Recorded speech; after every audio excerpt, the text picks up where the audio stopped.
भेटणार नाही आणि जेव्हा तुम्हाला कळेल की तुमचे खासदार बाहेर चालले तर जायचं तर जा, मला कोणाची गरज नाही, ही भाषा असेल तर कशाला कोण राहील.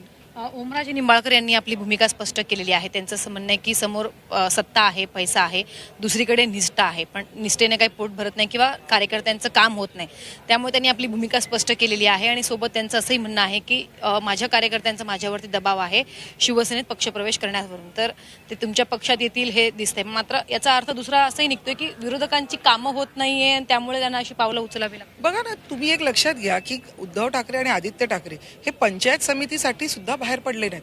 छोटे छोटे इलेक्शनसाठी जे कार्यकर्त्यांच्या इलेक्शन असतात तिथेही ते त्यांच्याबरोबर उभं राहत नाहीत. तर कशाला कोण त्यांच्याबरोबर राहील. कारण त्यांना फक्त दिसतायत ते सोन्याची अंडी देणारी कोंबडी, एवढंच त्यांना सत्ता म्हणजे त्यांच्यासाठी हेच आहे.